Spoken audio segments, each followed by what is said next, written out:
Hello everyone. In a previous video, I showed you how to make a HHO dry cell. In this video, I'm going to show you how to make a HHO wet cell. Started by cutting 80 by 200 by 0.5 grade 304 stainless steel sheets. I cut a total of 12 sheets. I then peeled off and sanded the sheets.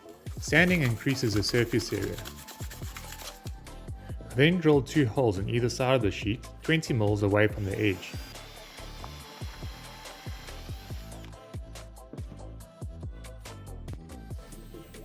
Then cut 2 strips, about 100 mils long and 20 mil wide. I also drilled 2 holes on each side. Using an 8mm nylon threaded rod, I started to assemble the cells. Starting with the washer and a small strip, I then started adding the plates. After the first plate, then you can start adding your nylon washers. So then you have to add plate, washer, until you get to the 6th plate.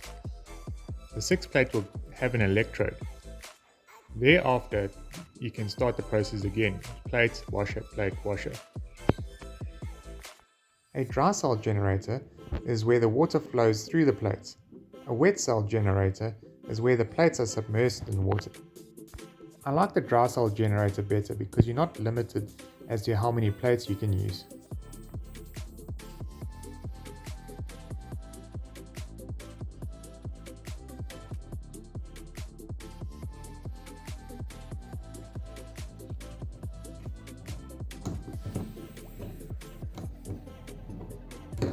Okay, so once you're done, it should look like this.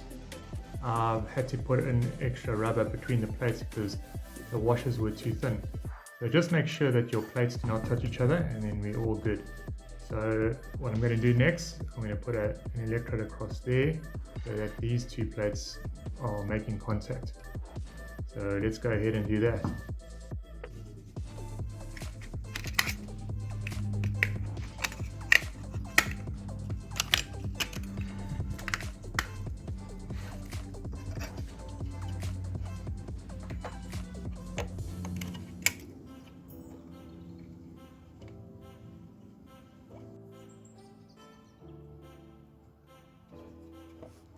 Once your plate assembly is finished, you can go ahead and bend your electrodes into position that will fit into an end cap.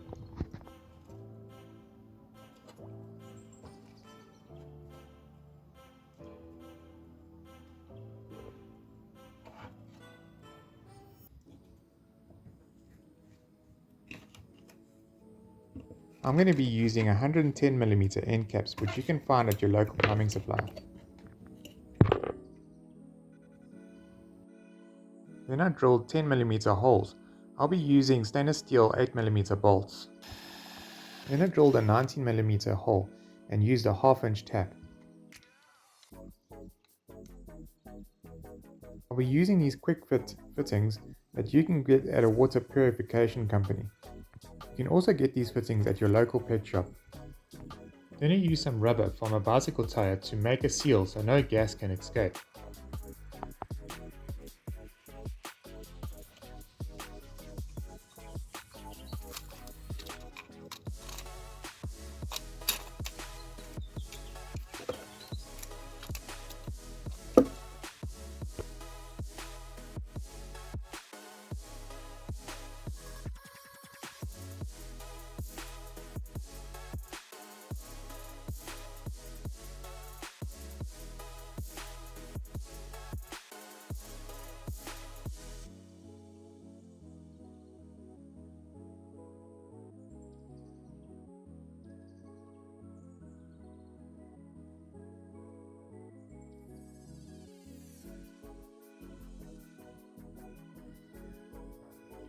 Once that's done, you can go ahead and cut off the excess.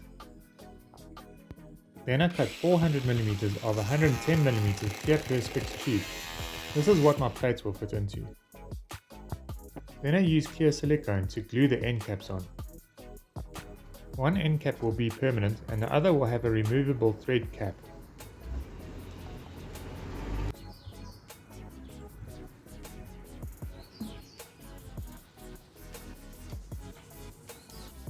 Then I cut 300mm of 50mm perspex. This will be for the bubbler.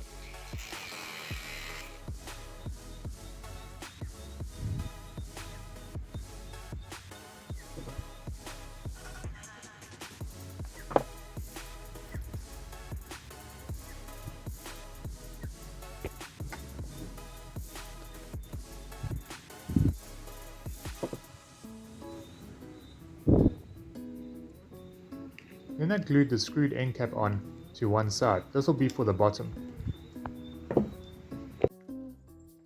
Then I drilled and tapped a hole for the fitting.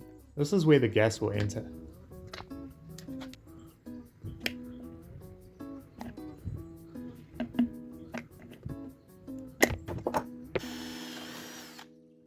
I also drilled and tapped a hole in the end cap. This will be for the top of the bubbler where the gas will exit. Then I drilled and tapped holes, not all the way, but just until it reaches the perspex.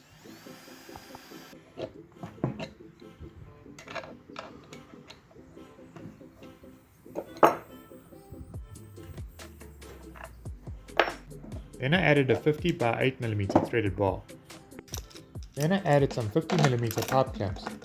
You can get this at your local plumbing supplier. And now we can mount the bubbler to the tank. The bubbler acts as a safety vessel.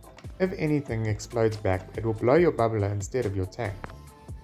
It also uses a filter, so any chemicals from the stainless steel will be filtered through the bubbler. And I did get this design from King & Brandom if any of you are wondering.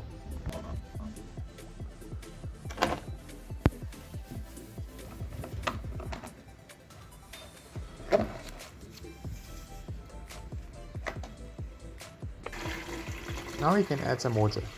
You can use distilled water, but ordinary water works just fine. Then you can add 2 tablespoons of caustic soda. This will help the electricity pass through the plates.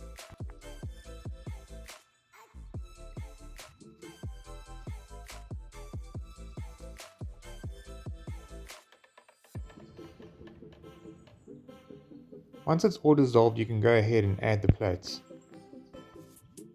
Then I added a 3/8 hose from the top of the generator to the bottom of the bubbler.